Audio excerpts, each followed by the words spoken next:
Welcome into Trust the Process Live. I think it's going to be good for everybody. Get off Twitter for a little bit. You know what I mean? Come join us. Stop refreshing. We'll refresh for you, and if anything comes, we'll let you know what's happening. We won't break any news. We're not news breakers here. We are purely reactionary hot takers here. But close down Twitter. Close down Twitter. Join us for a little bit. But if you're not joining us live, you know where to catch us. Anywhere you get your podcasts: Apple, Spotify, Anchor, anywhere in between. We're Trust the Process Live. I'm your host here, James Hyden, with my guy Doc Lock, Josh Saffron. Both of you guys were at the game yesterday, right? Yes, sir. Yes, sir. We were. Woof. Doc Lock, how are you, man? Doing good, man. They say a watch pot never boils. A watch Woj doesn't bomb, and I've been watching Woj a lot today. That's good. Wise words, Josh. Very wise words. That's good. Max, the man of a million digits, coolish. How are you? I'm good, man. I'm good. It was a hell of a game. It was a hell of a game. I don't know how much extensively we're going to talk about that game individually, but expect reference points from last night. Absolutely, yeah. I can't update the titles on I can't change the title on Twitter. But if I could, the new title would be "A Watched Woj Never Bombs." And Ethan coming from proud of that. The top rope. Let's see. Before we get into anything, just quick R.I.P. in peace. Rest in peace to Jeremy Giambi, obviously a former Philly. A lot of people I have come to find out have only know the name Jeremy Giambi because of his appearance or his portrayal in Moneyball, which I think is kind of oddly apropos. But anyways, rest in peace to Jeremy Giambi, and thoughts go out to the Giambi family, obviously. But we're not here to talk about baseball, even though they just stopped steroid testing in baseball. No, enough. Almost like somebody has been calling for that. But we're not here to talk about baseball. We'll get to that later. Is that how you want to be known as, like the guy who's like, yeah, more drugs? Like, is that's your like, I'll be known as like the certain drugs guy. Oh, you know what I mean? Totally not different. not like all drugs. Like I'm not like a yay drugs guy, but like certain drugs. Yeah, Certain drugs. Yeah, I'll be that guy. Sure, I'll die on that hill. It's probably a slippery slope, but Free Barry. See what I get into. Basketball, hardwood, ball that goes up and down. It's time to do the deal, gentlemen. Yeah. It's been time to do the deal, Let's do it. but right now it is time to do the deal. It is. During work today, obviously we all got the flashes across our screens. It has entered the deal zone, and that is such a crappy expression. Like, you can't come up with anything better than deal zone, but I digress. Our first question, we're just gonna jump right into this, and Josh, I want to come to you first here, man. What is your perceived likelihood of this Harden deal getting done? Keep in mind, we only have until tomorrow at 4 p.m. 3 p.m. 3 p.m. Eastern time for this trade to be done before the NBA trade deadline. So, is there going to be a deal? Is there going to be a deal? Oh my gosh! First of all, I love the deal zone. Like it's so bad that it's amazing. It's good. Somebody tweeted today, if either do the deal or deal zone becomes the next star hunting. And I love that. It's so true. I mean, even if we get – no, that's not true. If we get Harden, I'll forget on the deal zone. If we don't, deal zone's coming back and back again. Fellas, I mean, look, we are in the deal zone. And it's just my perception, right, as an NBA fan, as a Twitter goer honor, where you get a flurry of these reports – it's kind of like smells like a trade, looks like a trade. It is a trade. Like, I don't think that this is a case of, like, shams, right? And it is a sham that Shams works for Clutch Sports because they can feed him whatever nonsense they want, right? You get guys like who has become a reference point on the show, Jason Dumas, right? You see Jason Dumas coming out here dropping these reports of, I believe it was Seth Curry, Matisse, Ben, and a pick today. I think that was like the big report that was talked about. It's not coming from nowhere, right? And I think both of these teams want to make this deal happen. And I think push is going to come to shove. And 3 o'clock tomorrow, fellas, I have to lean that the Sixers are going to have James Harden. I would put my confidence level at about 65%, right? So I'm not all in on that, but I'm pretty in on that. Like if 3:30 rolls around and I'm like, oh, there's not a last second move, I'd be like, damn it, like I'm a Sixers fan. We can't have nice things, of course. Like I'm guarding against that.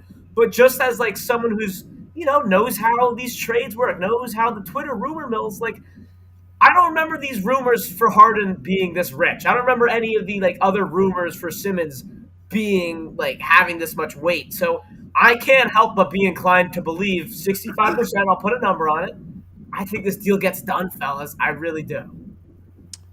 Max, what's your gut feeling? Tell me. I need something Josh from is Max. feeling a little, you would agree with me that Josh is feeling a little brazen about this, right? Like 65 is a little higher than the number we both have in mind. Yeah, Right? 65 is a little much. Okay.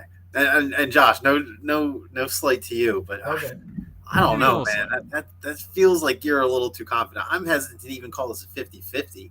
It feels like there's just so much smoke and mirrors here. They had Windhorse on yesterday talking that talks are progressing, yada yada. Literally within the same hour of Sports Center programming, Woj is on there saying that there's no discussions being had, right? Like, what am I supposed to believe? And let's be honest here, like the Ben Simmons camp has done a lot of positioning in the recent weeks. The last like 2 weeks, it's kind of kicked into high gear. It's kind of cooled off the last couple of days, but there was definitely some noise coming from that side of things. So I do think there is a chance. Like I'm not saying that it's definitely not going to happen. I'm hard inclined to put it past like 30, maybe 35%. I think even that is maybe being hopeful. Just the fact that I've seen so many players' names floated around as like, if they're gonna, if they want Maxey, like that's an obvious deal breaker, and I don't think the Sixers are going to waver from that. But at the same time, like there's no way that they can also ask for Seth Curry, Drummond, and another player and maybe picks as well. Like that's at some point, like you just can't make a trade for the sake of making a trade. So I think that there is a world where it gets done. I think that as long as James Harden remains out with hamstring tightness, that I'm going to keep some faith in it. One other thing, and I know this is kind of me going outside the box here. I'm not sure if you guys saw this, but New York City plans to remove mask or vax indoor mandates on Thursday. I don't like that. Which, I mean, maybe there's some exception to Barclays Center. To me, that would seem like that really opens up a pathway for Kyrie Irving to be able to play in home games, right? Like, and that's been a huge issue. So that's like a imparting food for thought. It's a perfect amount of changes my stance though.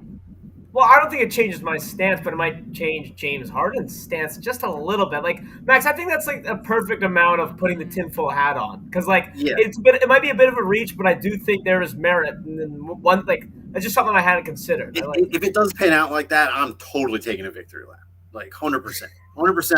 I'm taking a victory lap, and I'm saying this was first reported by me. Like, please credit me on Twitter. I don't know if this is as much like. There's no question this is more like personal than it is basketball related for James Harden. Like he just doesn't want to play with Kyrie. Like he thought he could get back to being boys with KD. Like he thought he'd get back to those OKC days. But Harden's not the Harden he was in OKC. Like it's not a fit. It just isn't. He wants out. For me, this is one of those things that like this is 60-40 not happening, but it's right on that line because this is literally Morey making. This is either the Nets or the Sixers making one concession, whether that's Curry, whether that's Thibault, whether that's one more pick, whether that's the level of the pick that they get. This feels like it's one thing away. And this is not going to happen tonight. Like, this is going to drive us all crazy until 2:58 tomorrow. Until there's either a bomb there's either a bomb that went off or there's a dud. And we're going heavy on the bomb puns here today. this is going to be like Morey's going to be up all night. This is going to drag on, unfortunately. Yeah, I got to go 60-40 here that it's not happening right now just because of what the Nets are asking for. And there's still sentiment out there that they can win a championship with all three of them on the court. There was a tweet. There's a really funny tweet. I don't have the link to it offhand. The Nets are so down bad right now that they reverted to 2K offense. And it's just Blake Griffin. It's just Blake Griffin at the top, right outside the arc, setting the screen, and I don't even remember who it was, just dribbling back and forth behind the screen until he chucks up a three that clanks off iron. Like, this is the Nets are bad. Yeah. Ben Simmons does way more for the Brooklyn Nets than James Harden does right now, especially considering if Kyrie comes back into the fold. Now, we made mention of it, and you guys did a great job not offering opinions because our second question goes into what's being asked for and what's being, quote-unquote, demanded in this deal. Now, I'm going to change this because it's come out, and obviously we've all made it pretty clear that Maxey is our untouchable, and the Sixers have made that very clear up to this point as well. Not for me. So he's not my untouchable. Are you serious? Yeah, absolutely I'm serious. Yeah. Come on. All right. We're going to move on from that. I'm going to change the question because Josh seems to hold a different standpoint than pretty much the entire greater Philadelphia area and the Sixers front office. Well, I'm going to give you a 30 on that later. I'm going to change this question, and I want to say, of the proposed deal right now for Patty Mills and James Harden, this is the reported offer that stands. Patty Mills and James Harden for a combination of Ben Simmons, Seth Curry, Matisse Thybulle, Andre Drummond, and maybe a pick, but we'll leave it at those players. Okay? We'll leave it at those players. What makes you say no?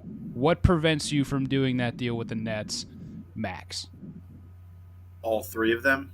I think you can get away with losing two of those three. I think it would suck losing Thybulle and Curry. It would really, really suck. But I'll say this: Curry is not that much different from Patty Mills. Yes, exactly.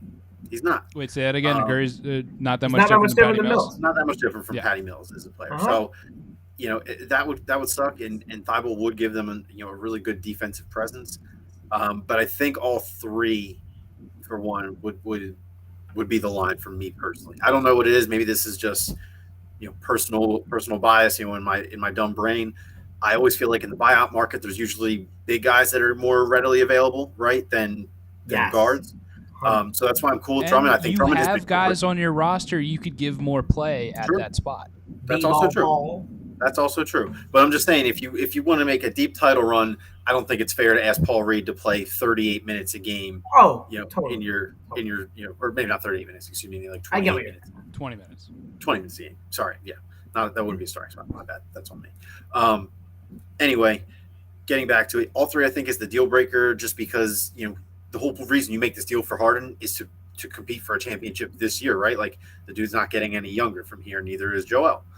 With that being said, it's really hard to compete for a championship when you trade away three guys for one, right? Like, that's just in some ways it's just not as many bodies. You're going to be asking guys to to figure out the team and the offense and learn to play with Embiid and Harden when they don't know how to play with each other. Like, the chemistry that the Sixers have built over the last 2 years really just kind of goes all the way down the drain when you blow it off like that. And I get it. There's going to be some growing pains with a new roster anyway if this trade goes through. But I think having to fill all three holes, and you lose a lot with Thybulle and Curry going out at that point. And then what do you do at backup center? You have to bring Paul Reed up. I just for me that's the line, right? Like, you want to compete for a title. I don't think that doing that helps you. Like, it makes you a better team. I don't know if it makes you like a net positive in terms of competing for a title this year. Josh, what stops you from doing this deal?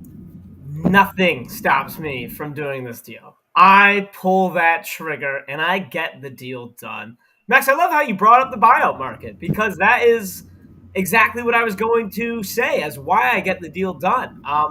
Because like you hit the point where it's like, man, you don't have Drummond. What do? You bring up B-ball Paul. You say, good luck, buddy, for a couple of weeks. Wait till the buyout market, and then you're gonna pick someone off the scraps. Yeah, Patty Mills, you nailed it. Patty Mills and Curry, I don't see that much of a difference. The only thing that sucks is Matisse Thybulle, but that's brokerage. That's the cost of doing business. And any points that Matisse Thybulle would prevent, I think, will exponentially be outweighed by the points added by James Harden on offense. And another point, like we said, Max, about the game last night, I saw Matisse Thybulle get toasted and roasted by Devin Booker last night. Devin Booker was a bad man last night. Though, man. I understand, right? But like I've seen Matisse Thybulle lock up Steph, right? Which you got to give flowers. Like people who watch the show, the two of you, you know I love Matisse Thybulle. James Harden is he's that guy. We're talking about James Harden here. We're literally talking about one of, if not the greatest scorers of our generation, and you have a chance to go get him. Why are we waiting around here? I saw that deal today, and to me, right, like maybe Morey, and clearly you guys don't view it the same way as me, but I saw if you could give anything to the Nets, like, and they don't want Maxey, you just do it and you don't think twice because you have the buyout market, and I don't know. Like, it'll suck to lose Matisse's defense, but what are we doing here? Like, what do we have a better chance to win the finals with those three guys or James Harden? And to me, it's as simple as that. And I think the answer is obvious: James Harden. But if they were to give Maxey, I don't think they wouldn't give anything in that hypothetical. He's not on the block, but if in that hypothetical trade scenario, right, like anything more than Ben Simmons and Maxey for James Harden and Patty Mills is a bad trade for the Sixers. It's a bad trade for the Sixers. Right, but I'm saying if you can do any trade that doesn't involve Maxey, like, do it. Like, I don't even really care who exactly it is. Just, it doesn't involve Maxey, pull the trigger. Don't think twice. Worry about the contract with Harden later because this team is going to be exponentially better with Harden and without Ben Simmons. Well, like, just to me, I can't believe that there's a possibility that the Sixers can actually have Maxey. Right? Like, to me, I thought there was no way the Nets would do this trade if they can't get Maxey. So I was shocked to even see that trade out there today. And I guess for me, like, that's why I feel more confident in that trade, because it's like, that's fair. No, I didn't realize that path even existed.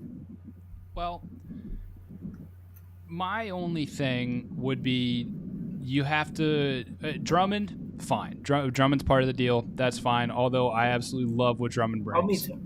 If he has to go, that's fine.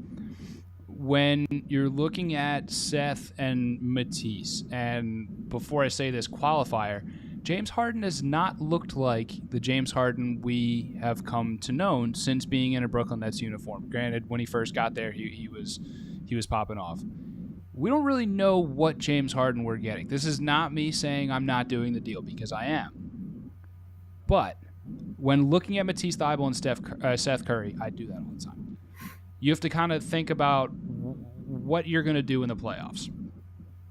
Matisse on the defensive end, because let's be honest, that three at the end of the quarter or half yesterday was clutch. It was awesome. But he's not an offensive threat. Seth has been cold, but he's coming off of COVID and injury and all that. You have to pick whether you're going to be more defensive or offensive in the playoffs. And taking all three of those players away from your lineup, who is your rotation in the playoffs? Unless you plan on playing a 6 or 7 man bench with Embiid, who needs time off. That scares me, okay? So you're planning on either giving... Danny Green should have his minutes reduced by a lot. You plan on trotting out George Niang for way more minutes than he deserves in the playoffs. Korkmaz becoming a very big part of your playoff rotation. Isaiah Joe, you're resting your hopes on a second-round pick, or a second-year player. None of that screams deep title run. So, yes, you're making the James Harden move, but it can't just be Embiid, Maxey, and Harden, because I'm obviously just putting in there that Tobias Harris is going to disappear because I want that to be a qualifier, because we all know it's going to happen. It's taking too much away. So I want to ask you guys this. Would you rather Seth be in that deal and have Matisse for what he brings on the defensive end in the playoffs? Yes. Or the vice versa? The first option. I would rather have Matisse than Seth. Yeah. If somehow we could get away with Seth, Drummond, Simmons and picks, like I think like one first round pick or something stupid like that, I think that would really be my ideal one. But I will say this: the more I've mulled it over since my answer, I think if it was just 3 players for 2 players, no other picks, I think I'm cool with that.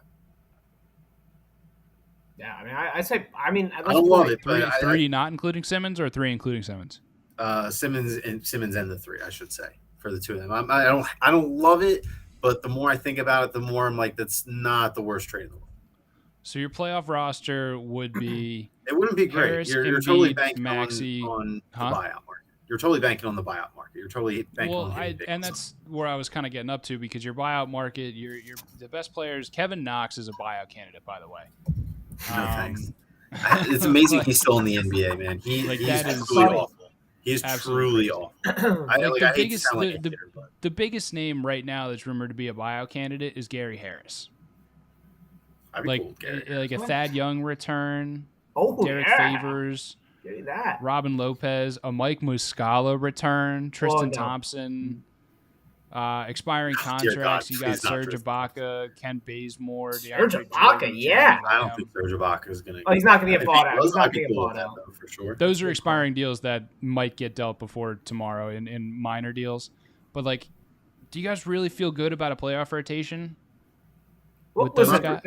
Banners, I'll tell you what, I feel god awful right now about the playoff rotation, and I guess that's what it is. And then you're making a fantastic point, because I don't like. The more you rattle off those names, I'm like trying to look down the roster sheet, be like, there's got to be someone else, right? And there's not. So that is you bring up an excellent point. My only rebuttal is I wouldn't feel any worse than I already feel. Like I don't know, like. Defense, we've seen it. Defense doesn't win championships in the NBA. And while it's nice to have Matisse Thybulle, like I said, big Matisse guy, he's not going to win you the game, right? He might win you the game in the sense where you lock him on the last guy for the last possession, but through 47 minutes of basketball, it's like, give me James Harden. Like, it's tough. And let's be honest, too. Matisse Thybulle is much better of a zone defender than he is a man defender. He does tend to jump heavily in man defense. So we saw it last night. Maybe he's not as great as, and this is definitely true. Maybe he's not as great as we all think he is in terms of defensive value. He is still a really, really good defender. Right. I'm not saying that. He's still an amazing defender, but maybe he's not the steel trap we all imagine him to be. Maybe. I don't know. I think that he typically, holds his own. I think it's certainly fair to say that last night one of the best scorers in the league had his way. Yeah, completely agreed. Well, campaign for Kevin Knox on the buyout market starts right now. Never. So that's gonna literally never. I would, honest to God, any minute that you want Kevin Knox to play, just make Isaiah Joe play. I literally, like, no question. Kevin Knox is like a 25% career 3-point shooter. Like, I'm not exaggerating. He doesn't do anything well. He doesn't do anything well. At all. Like, honestly, I would be surprised if his career high is more than 15 points. I swear to God. He also looks funny. Does that count for something? He does look funny. He's got a very mushed face. Let's say in a perfect world, the deal gets done. James Harden is a 76er. Does that make them the favorites? A name I forgot to mention on the buyout market is Goran Dragic. Quick thumbs up to thumbs down. I'm in. He hasn't played like all year. Fuck it. Give me, like, why not? Love it. Perfect world, James Harden equals 76er. Does that make them the favorites in the Eastern Conference? Max, a quick no from Max. No way, dude. The Bucks are coming together. They're all healthy. They're blowing everybody out right now. Yeah. No, like, as of this moment, there's no way I'm taking anybody over the Bucks in the East. Heat, Nets, us. I'm just not right now. I can't right now. They're literally all healthy. They're as healthy as they've been all year. I mean, go look at the recent stretch of games. Yeah. It was what was it? 2 nights ago was an absolute beatdown. Yeah. Josh, are they the favorites? Are our 76ers the favorites in the East if this trade gets done? It's not like a confident yes, but I will give you a shaky yes, or at least, like, if this were the DraftKings odds, I would have them as the same odds as the Bucks or something like that.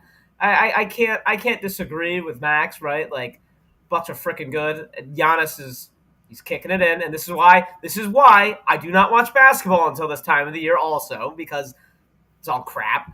But no, I mean, you got to read the writing on the wall. Giannis hasn't lost his edge, like I was kind of alluding to earlier this year.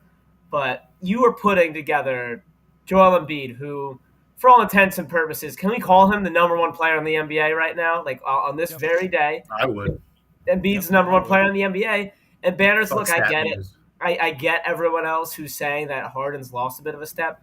I don't think that's true. I think he's being put in a system in Brooklyn. Harden's a body language guy. You can tell. You can tell and I think he's checked out a little bit. He is checked out a little bit. And I also think, like, look at his stats. He's getting crazy assist numbers, and it's like, sure, that's good. He's not an assist guy. We all like he can pass. It's good. He can pass. We can see it. That guy's just gonna light up the scoreboard. And I think putting like Embiid's number one, you could make the case that on his best day, Harden's top 5. I think he's a top 10 player in the NBA, regardless of what you're saying about how he's looked this season, how he's looked lately. I get it. Harden's a top 10 player. There are not that many teams who have 2 players that are hands down in the top 10, and I get it. You'd say that about the Lakers. Look at them. But the way that Embiid is just dominating, combined with Harden's shot-making ability, like this is exactly what Embiid has needed for eons. And look at the Nets, right? Like look at the Nets. You can make the case about them. They also have 2 top 10 players, hands down, in Kyrie and KD. But there's just something about the Nets. I don't know. I mean, look, I don't want to bring about coaching because, I don't like our guy. I don't know if it's their head cases or if it's just like the fit's not there or like something about Embiid and his heart and like Embiid knows this is it, right? I think that this would really make them the favorite in the East, or at least like how about this? The Sixers wouldn't get eliminated in the second round. I could say that with damn confidence, although I said that last year too. But who cares? We shouldn't have lost in the second round last year. I mean, that was as much as we hate to relive that truly was an all-time meltdown. Like, yeah, it really was. You put a number on your confidence level that the trade happens. Is your confidence level that at them being the favorites in the East higher or lower than your confidence level in the trade happening? It's lower. I'd put it. It's 50-50, and that's the point I was making about the Bucks. It's a weird part in the season, but you're getting to the point where the cream rises, and the Bucks are certainly trending that way. But this isn't like a slight against the Sixers. This is a tip my cap to the Bucks. If they could get Toby out of here, well, forget it. It's totally different. Toby for Harden, straight up. Who says no? Toby and Ben, 2 birds with 1 stone. For Patty Mills too. Give me Patty Mills too. Just print more money. I don't get it.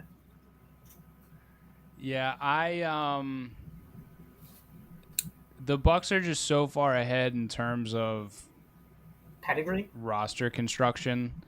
Like what we just outlined last question was, even if we make a trade to get a top 5 player in James Harden, you're still scared about the depth and where you go in a playoff scenario. So there's just no rational argument for them being favorites in the East. Does that mean they're not title contenders with James Harden? Absolutely not. But you also have to remember that the Bucks are still in the Eastern Conference, and the East is stacked right now. I think we've finally gotten to the point where that we've been talking about the past couple of years in when will the East catch up to the West. It happened, and it's already passed. The West is very top heavy. What were you saying? No, I love that you said that because I was talking with a buddy today, and I was saying something about, can't remember the context, but I was saying, in the Western Conference, nonetheless. And I was like, that's not even true anymore. Was it 2014? Like, you can't say that anymore. It was a very recent shift. Like the Wolves are a play-in team right now. Like, and they're actually the Wolves are actually playing very, very well. But I can't. There's no rational argument for even if this team getting James Harden being the top seed in the East. So you got to fight ahead of you got to fight ahead of you either way if you're the 76ers. Whoo! Last question of the main event here, boys, all about the Sixers, because why wouldn't it be with the NBA trade deadline coming up 3 p.m. tomorrow? If this doesn't happen, if there's no deal done, if James Harden does not equal sign a 76er by tomorrow afternoon, Is there a pivot available? This week has been really, really tough on the Sixers and possible trade targets. Obviously, Bradley Beal going out with wrist surgery, season-ending wrist surgery. Players like Domantas Sabonis settling an age-old argument on this show. Well, is there a pivot, Max? Is there a pivot from James Harden for these 76ers? It doesn't really feel like it, honestly. Yeah. It just doesn't. Like it just kind of feels like this is happening or it's not. And that's gonna be that. Like, it would be great if the Blazers would come to their senses and think about Damian Lillard. Just saying, not gonna happen, but it would be nice. It'd be nice. But yeah, it just doesn't feel like it. It's just it does feel like that. If this Harden trade does happen, this might be one of the best trade deadlines we've ever seen, because I can't imagine there's not going to be another move from the Sixers. Like, there's already been some good pot stirring moves, right? Like, just some filler stuff to nothing with contenders. What? Hit me. Can we all just take like 30 seconds to just disparage what the Kings have done? Yeah, I knew you were going there. This isn't what I mentioned pre-show. I'm getting to Max, I'm going to get to something that's really bothered me for years. But can the three of us just take a minute to just absolutely disparage the franchise that is the Sacramento Kings and just that deal that was made? And now we have to look at Tyrese Haliburton in a Pacers jersey. What'd you say? I said Vlade Divac moment for sure. Yeah. Oh, yeah. Like, it never gets old. It never gets old. I feel bad. This has to be his last hurrah. I'm so upset we have to look at Tyrese Haliburton in a Pacers jersey for the next 10 years. I'm upset. So we could have done it. The Pacers are like the land of what could have been with like the Brogdon and the Halliburtons. It's like all the previous Sixers wants. Yeah. Max, I'm sorry to cut you off, man. No, you're good. I was done. It doesn't feel like there's anything. They've put all their energy and their effort into this. Where else have they even been negotiating? You know what I mean? So, yeah. Jeremy Grant, like, if they want him for, I don't know, Paul Reed. Yeah. Josh, is there a pivot? Can the Sixers pivot? Yeah. I don't like. Yeah. No, Max, you nailed it. I think the way I look at it is if real life basketball was played in NBA 2K world, there would be. But it's not. And there are real people who are just like Daryl Morey, have been dedicating all his man hours into talking to the Nets. So I don't think at 2:55 tomorrow, when he can't get a deal done, he's going to call up Mr. Portland Trailblazer and be like, hey, let's whip something up. Like, I don't think there is. When I saw McCollum dealt today, or was it yesterday? Who can even keep track of it? I think it was a day or two ago, but yeah. When I saw that move happen, of course I'm thinking, oh, let's get Dame. I can wait 8 weeks. So I just need him for the playoffs. Let's get Dame. And, the fact that we haven't heard any rumor, not a whisper of a deal being done, nothing's happening. My fear is that, I think I said this last episode or something, my fear is that they're going to trade like Miles Powell for friggin' Terrence Ross and tell us to be happy or something like that. You know what I mean? Like, I hope they don't just try to make another George Hill move, right? It's either Harden or do nothing. And that's all I got, man. How is there no more rumors about Tobias? Huh? Like, there was rumors for a second. Apparently there's already 2 or 3 potential suitors in the offseason for Tobias Harris. All right. Not sure why those don't translate to in-season suitors. I don't know. But Josh, I know you're not disparaging my boy T. Ross. Okay, I know that didn't just. Let's not. There's George Hill. Don't include my man's T. Ross. I guess he's not a buyout candidate because his contract's probably not up this year, but I thought he might be. So you can ignore me. But Terrence Ross, if he was a buyout candidate, that'd be a great buyout candidate. It's nothing against Terrence Ross, Banners, but it's like I'm telling you, I'm going to take you to Fogo de Chao and then show up with a Big Mac. That's it. I like a good Whopper. But if you're taking me out for a nice steak dinner, I got my mind set on it. All right. I feel like a better, considering James Harden, I feel like a better metaphor would have been like Delilah's versus cheerleaders or something. Let's see. We're gonna move right on from that one. Let that one sit. Can I real quick take my 30 on Maxey? Take it 30. All right, let me take my 30 on Maxey because the Sixers said it. All these people, like everyone but me, I feel like, are saying, no, I will not do this deal to include Tyrese Maxey. I get it. I freaking love Maxey. I think he's a tremendous player. He projects to be an all-star in my mind. But I have come up in my head with the perfect comparison for Maxey that he forecasts to be. In my mind, Tyrese Maxey forecasts to be De'Aaron Fox or a De'Aaron Fox type. Love De'Aaron Fox. Very good player. But De'Aaron Fox isn't tipping the needle in Sacramento. We have seen it for years now. If I could trade De'Aaron Fox straight up for James Harden, I sure as hell would. And we are hoping, we are projecting that Tyrese Maxey will turn into De'Aaron Fox. And that is why I am saying don't get hung up on Tyrese Maxey. I would love to do it without Tyrese Maxey, but that is not the be-all, end-all. Josh, you're forgetting a very important aspect, is that Tyrese Maxey isn't the centerpiece of this deal. He's a sweetener, and he is far, far above sweetener level as an asset. You're already giving an in-division rival a legitimate conference champion threat to you, and all we can hate on 2-5 all we want. I get it. I knew better than to wear my jersey last night. It's never coming out again. Never coming out again. That would be pretty funny though, Digits. Oh, there's two people I saw. One of them had soft written on duct tape over the nameplate, and the other one was like a high school kid. And he just had a regular one, so you let him slide. Yeah. But anyway, Maxey is a sweetener in this hypothetical deal, and that is a total ripoff for the Sixers on every level. And if the whole Ben Simmons thing didn't happen, look, I'll say this: if we could somehow get James Harden and the Blazers would do Tyrese Maxey for a Tyrese Maxey package for Dame Lillard, sure. Sorry, buddy. The Blazers want to make you a centerpiece. That's what you have earned in this league over over this last 12 months, right? Like the dude has emerged into a legit, potential all-star level player.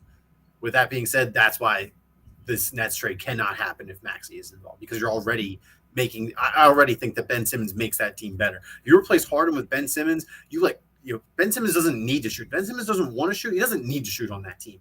Lucky for him, he's got two guys that'll take anywhere between 50 to 80 shots in a single game if it gets to that. Maybe not 80, but you know what I'm saying. That's why Maxey should absolutely never, ever be a consideration for this deal. If he is included in this deal, I don't know what could possibly transpire to make it even remotely fair for the Sixers, let alone a winning trade. Excuse me.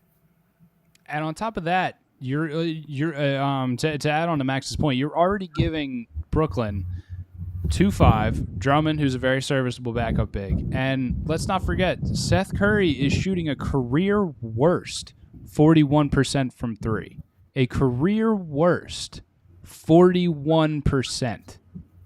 That's crazy. Like, this is a division rival. The De'Aaron Fox comp, Tyrese Maxey is already way ahead of where De'Aaron Fox is three-point shooting. So, pretty comparably defensively. Max is right. He's a sweetener. He's a guy to run the offense who you're not going to look to. Ideally, you're not going to look to be in your top two, ideally top three scoring threats. He's a sweetener. If he becomes your third scoring threat, that's a very good team. So, play style, probably. Potential, I think Maxey's is higher. So, I don't know, man. I get it. I just De'Aaron Fox is good, but he has kind of stagnated in terms of how good he is. But he's at a dumpster fire. I don't want to hate on him. I think he is still a pretty good player, but he has not particularly progressed as a shooter. Mm-hmm. Sabonis deserves better, man. Sabonis could have been an extra piece to a title contender, and now he is just relegated to whatever the Kings deserve to be. And you know what? Before we get into our favorite segment of the week, I'm going to talk about something that's been bothering me for years. Oh, boy. I saw a tweet from Tom Moore of the Bucks County Courier-Times. Oh, shout out. Let's go. My hometown paper. Saw a tweet from Tom Moore of the Bucks County Courier-Times. Imagine a scenario. Imagine what scenario it would take for the Sixers to obtain Mikal Bridges. And I just got upset. I don't know why. I do know why. But this is just the dagger in my heart that 25 years down the road, I'm going to look back and be like, dude, we had him. We had him right here. He was here. He was one of us. He was here. He's literally he was standing right next to me. He was here. This was it. It existed. There's photo evidence of him in Sixers official Sixers gear. Yeah, like I don't know how there wasn't. To me, how there wasn't like a march on the Wells Fargo Center when Brett Brown was named interim GM, I think will go down as one of like the missed opportunities. Like that should have been like the biggest red flag. Like, have you guys seen the videos on Twitter of like the $10,000 firework where like you see one light going into the sky and then it looks like day out of nowhere?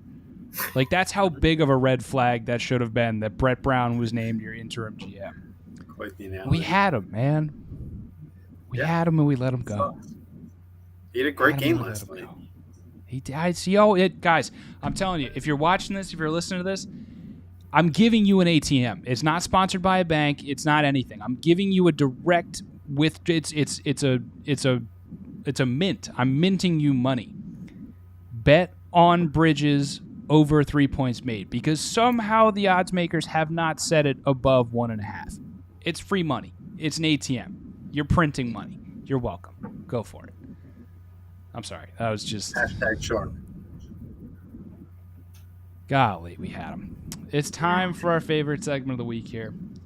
Before we get into a little big game, I don't want to get us sued here, so it's officially the big game, as apparently the NFL is making a crackdown on third parties using, for some reason, the two words using an S and a B. I don't know how. That's apparently a new thing. Weekend? Yeah, exactly. It's officially now the big game, boys. So before we get into a little bit of fun in our second half on that, our favorite segment of the week here, obviously. But we're going to do it for the entire season. We're going season-long winners and losers. And as we do all the time, we're going to go around the room in the same exact order, doing our losers first. So, Josh Safran, your 2021-2022 NFL season loser. I don't want to take him from you banners, but this is like I feel like I gotta wear this. I think I gotta wear this one. You know.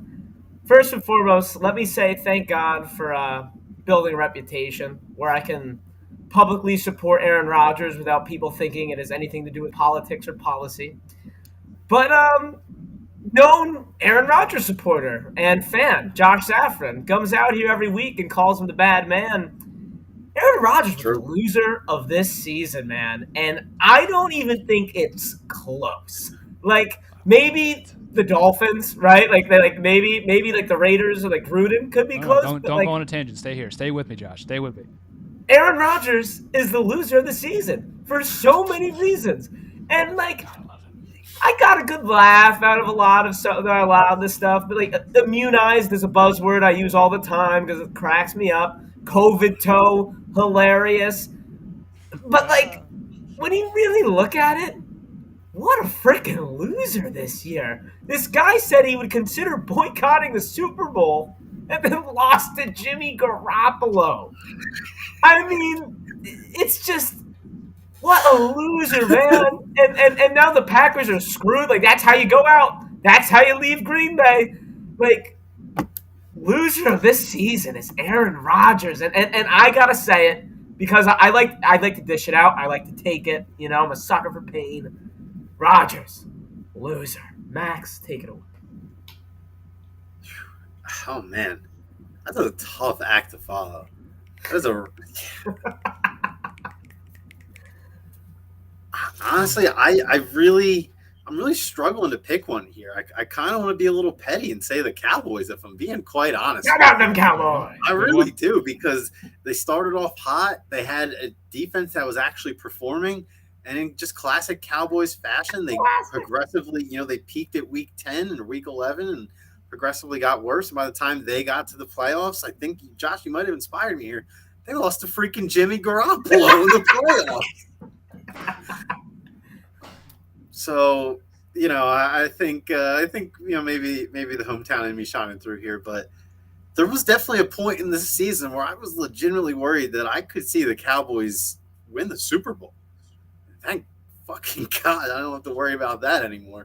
But yeah, I'll be honest. Maybe around like week 7 or week 8, I was like, this Cowboys team, they look pretty good. They looked good on offense, defense, and special teams, and that was without a good running game at that point. So, I'm very glad things transpired the way they did. I'll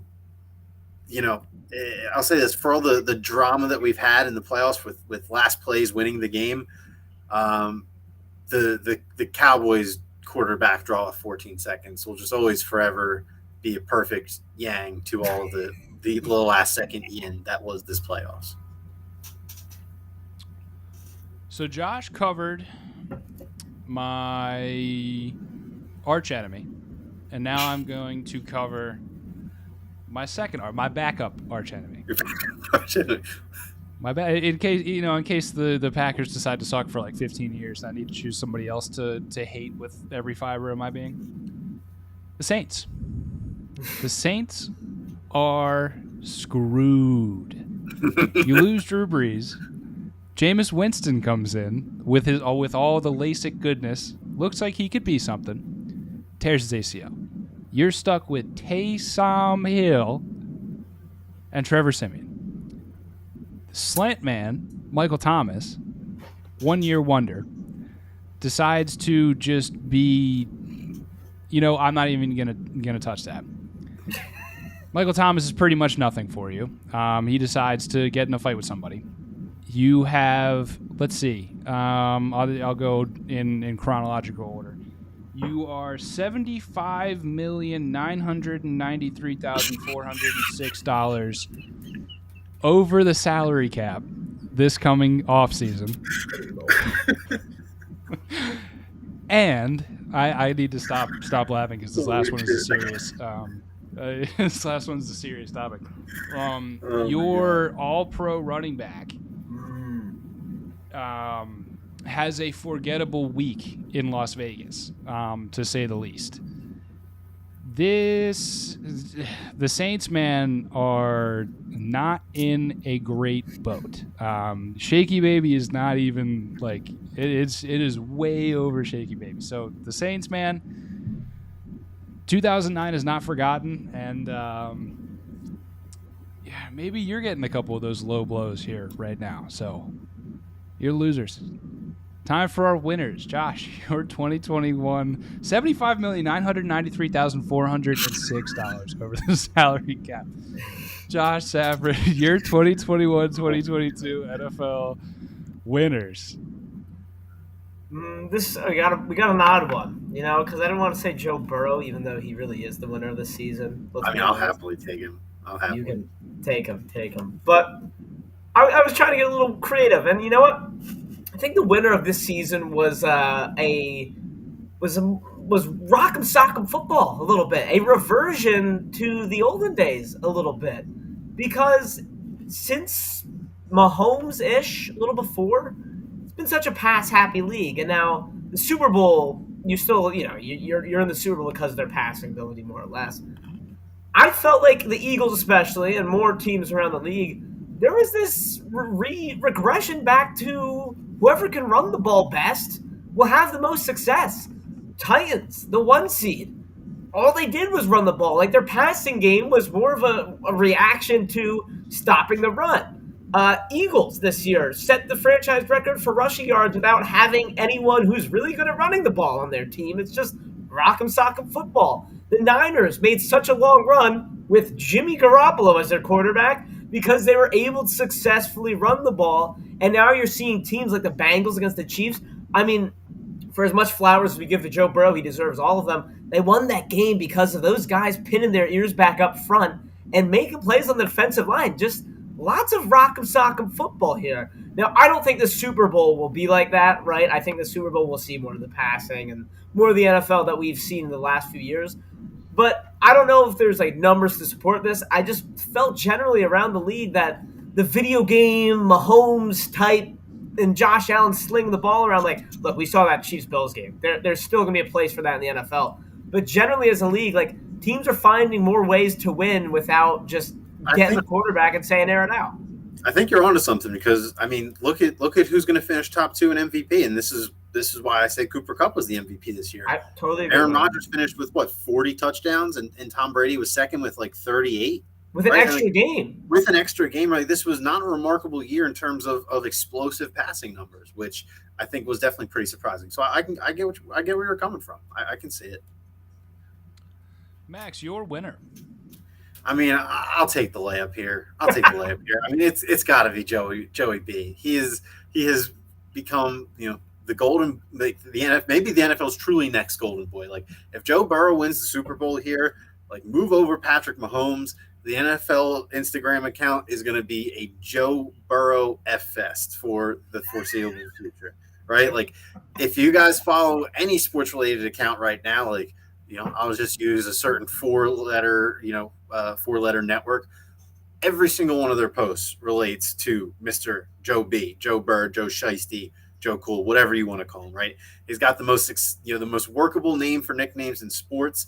He's a proven winner. He's a proven underdog story. He is the quintessential guy that everybody can root for as long as you're not directly playing against him. And, everybody loves this guy. Like, everybody loves this guy. There's not a bad word said about him. And, for as much, bad publicity as Aaron Rodgers got throughout the year, Joe Burrow has gotten that amount of good publicity since the playoffs started times 3.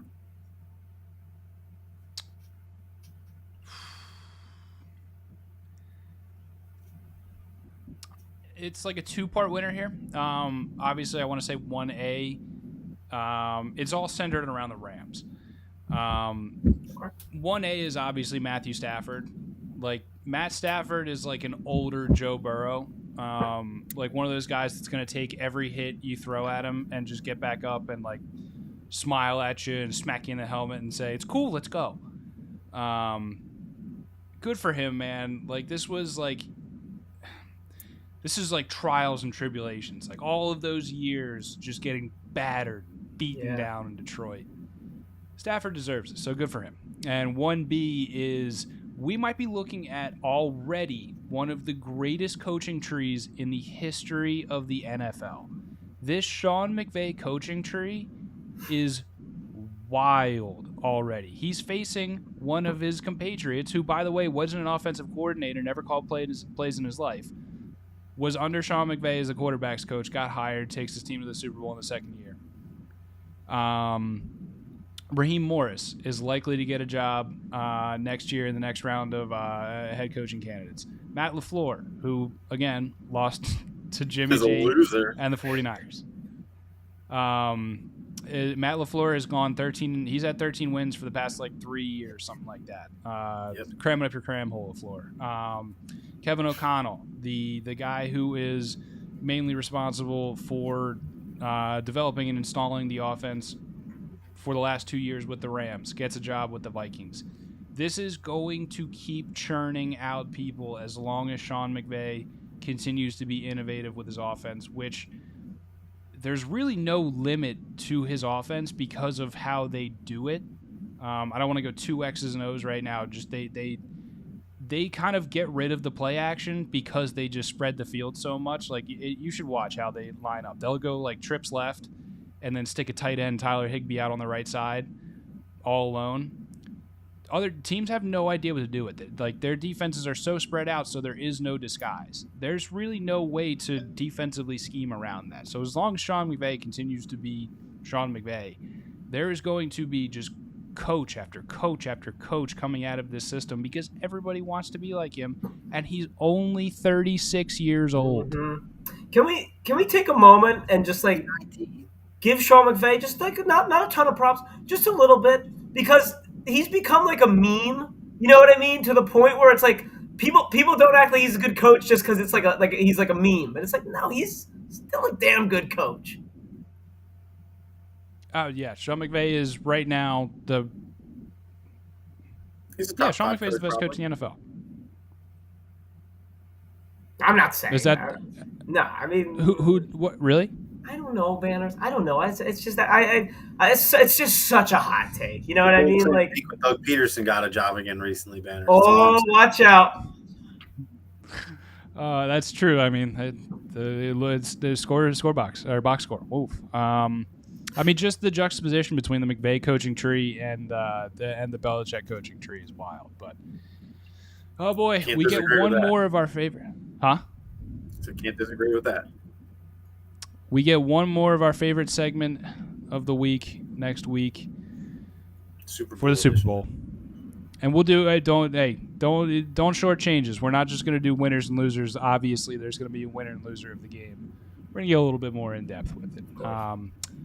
Before we get into our second half, I got to tell you about our friends over at PHL Sports Nation, Philadelphia Sports Nation, covering your favorite Philadelphia sports teams across social media, blogs, podcasts, sports betting picks, and everything else. You can find them at phlsportsnation.com. PHL Sports Nation, enhancing your Philadelphia sports fan experience. Don't forget to also check out our guys over there, Josh and Max, Trust the Picks.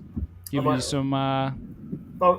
what's that? Don't check out my picks from last night. Do not check out. Oh, boy, Josh. It happens, man. It happens. Our second half, gentlemen, we're going to have a little fun with this. A little Super Bowl fun. So we'll just rattle through them. I'm going to give you something, you respond to it. Super Bowl winner, Josh.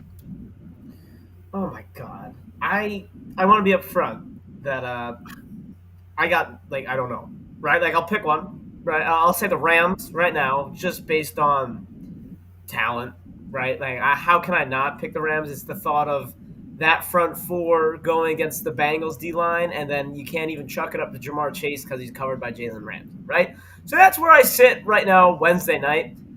Come Sunday, fellas, I don't know.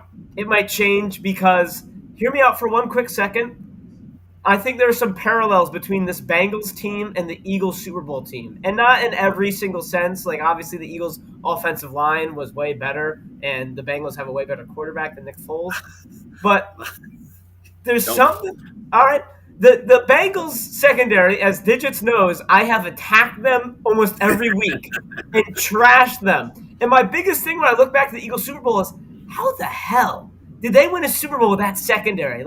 I don't get it. And somehow the Bengals secondary keeps doing well. You got a scrappy, talented D-line with the Bengals. Probably not as good as the Eagles, but you get what I mean. It's Trey Hendrickson to play the role of a kind of less BG or something like that, And then you got the coach that nobody really believes in. Nobody really knows what his deal is, yet he's still taking them all the way to this promised land. So it's kind of a half-baked parallel, but there are some parallels. And there is this narrative that the Bengals are just what are they doing here? They're playing with house money. So I'm not sold on the Rams. It is as least confident as you can get where I just say, I don't know, Rams, I guess. So that's my thing with the Super Bowl. I have no idea, Digits, what I'm going to do when we run it up for our little betting show because I don't know. I don't freaking know at all. Digits, what do you got? I mean, if we're just picking a winner, I think it's the Rams. I think I got to go with the Rams here. I think that I don't want it. I think there is going to be a coaching mismatch.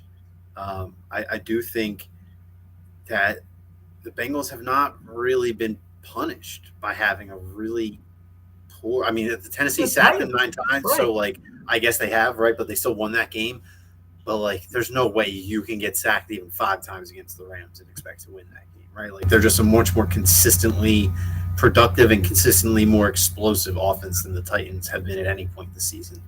I think Cooper Kupp is in a smash spot. I think that he has a legit chance to win Super Bowl MVP. If you ask me, I really do. I think that if he has 9 catches for 120 yards and 2 touchdowns, I think the people would be pissed, right? I think people would be rightfully upset. Look, I get it. It probably won't happen. 0 chance. I don't think there's a 0 chance. I truly don't think there's a 0 chance. Because everyone wants Stafford to get it. So if Kupp has a good game, that means Stafford had a good game, and then I think people are going to default to Stafford. That's not true. Kupp can have half of Stafford's production. If Stafford goes 250, 2 touchdowns, and Coop has 120 in both of them, there's no way you can convince me that Matthew Stafford's the best player in that game. Stafford could also win the game and throw 3 picks. Well, okay. Well, that's the thing. I just think people are clamoring for Stafford to win a Super Bowl. I mean, it's always you're always up against it, betting against anyone other than a quarterback, right? Just call it how it is, right? But I think that this game is going to have a lot of points. I think that I just think I think this is the Rams' time. I think it really is going to come down to coaching. Sean McVay's been here. Sean McVay's been held to 3 points in the Super Bowl. That was maybe his worst game ever as a head coach in terms of what his team and his offense produced. I can't recall the Rams ever getting held to 3 points or less under him, and obviously that's a pretty important time to a pretty big moment to do so. So yeah, I think the Rams win a close and ultimately an exciting game. All right, boys, hammer the Bengals. I knew it was coming. Do it. Hammer them. Do it. Hammer the Bengals. I'm looking at it right now. What is it? +4. Nope. The big game. +4. Hammer that. Are you kidding? Hammer the Bengals on that +4. Super Bowl MVP. We just touched on it a little bit going around the room. Josh, your Super Bowl MVP. Oh, big game MVP. Yeah. Superb. I'm not going to be lame. Like, I just made my case for Stafford. Here's my fun one. Aaron Donald. We talked about punishing the Bengals D-line. Who's to say Aaron Donald doesn't have 3 sacks and, like, the big forced fumble touchdown, something like that? Why not? Give me Aaron Donald. And sure, I'm also looking at this from a betting perspective. He's like plus 1,600 or something like that. So that's my fun Super Bowl MVP. Max. Cooper Kupp, best receiver, second best receiver in the league. All it takes is one more. Like I said, 9 catches for 120 yards, and if that's half or more of Matthew Stafford's overall production, if the Rams win, there's not a more important player on either side of the ball for them. So I think the Bengals are going to win, but this is who I want to win Super Bowl MVP. I want Von Miller to win Super Bowl MVP. I want it to happen. I want him to win on the Broncos and on the Rams because I think that's awesome. Von Miller has also had 6 sacks in his last 7 games, boys. So Von Miller is he's no slouch. He's hot right now. Let's see what we got next. Yeah, it's not even fun because if the Bengals win, it's Joe Burrow. He can have 4 picks and 200 yards. If they win, it's going to be Joe Burrow. Cartier glasses, not even peeking at you. Most fun Super Bowl bet can be prop, straight, anything. Gatorade Josh. color. Okay. I'm going first. Gatorade color, easily. Yeah, I like Gatorade color a lot. My favorite is anything that is before even the coin toss, right? Like, so it would normally be the national anthem, but remember last year it got canceled? It's always contentious with the timing and stuff. And like sometimes, like there was that one year where the singer sang "Brave" twice, and like that caused a big uproar. I hate the national anthem. I refuse to bet the national anthem. And I haven't bet it, but I love getting juiced before the game even starts. I love like that, like the on edge, like, oh, last year, my favorite bet maybe I've ever hit. Who is going to be shown first on the CBS Super Bowl big game telecast? Gronk or Kelsey? And I hammered Gronk at plus 150 before the game even started. I'm over here celebrating my winnings. I love, like, just setting the tone for the game. Like, people like the coin toss. I hate the coin toss because you get minus odds on a literal 50-50 bet. Me and Max can bet on the coin toss all we want together. You know what I mean? It's unreal. My favorite is the coin toss because, I shit you not, 2 years ago, one of my buddies actually spent 30 minutes looking at historical trends of a coin toss and tried to debate me that there was not 50-50 odds on a flip of a coin. And I have never been more ashamed to be associated with one person in my life. And he still, to this day, defends he knows he's wrong. He still defends that path of thinking. Like, no, dude, it came up tails like 2 out of the past 3 Super Bowls. Big games. Ridiculous. I was so mad because he really tried to defend it. Let's see. Last one in the second half. Best Super Bowl food. What is the thing at your Super Bowl party that you like the most, Josh? Buffalo chicken dip. I eat it like once a year. I made it for last Super Bowl. I killed it, and I will be doing it again this Super Bowl. And that's the one time in the last 365 days I've had the pleasure of eating it. It's like one of my favorite foods, but you keep it special for the big game. Max, favorite Super Bowl food? I think the most classic one has got to be wings. You just got to have a nice hot one. Got to have a nice hot one. Beer. Fair. Keep it simple. Yep. There's gluten in it and yeast and, I don't know. Give it enough time, it'll rise. Healthy. That's food sustenance, I guess. You know what I mean? There's I found calories. that stuff's good for you. That can caloric intake, that can sustain you, I guess, for a little bit. By the way, there's guys, would you, a small offshoot question. There is a petition out there to change the Super Bowl to Saturday so we don't have any more Monday after the Super Bowl hangovers. Nah, No? I think it should be agreed that no one has to work on Monday. Super Bowl Sunday is just too good. Why have NFL Sundays all year than Super Bowl Saturday? Yeah. Ugh. Yeah. Good job, Agreed. NFL. Agreed. I'm with the whole Monday off thing. Before we get out of here real quick, tap outs. Josh, you want to go? I respect the hard out banners. I kind of shut my brain off. I got no tap out. Max? Hopefully this is the last day, February 9th, 2022, that James Harden is not a Philadelphia 76er. Or it's the last day that Ben We're going to leave it on that one. Max just tapped out for the whole show.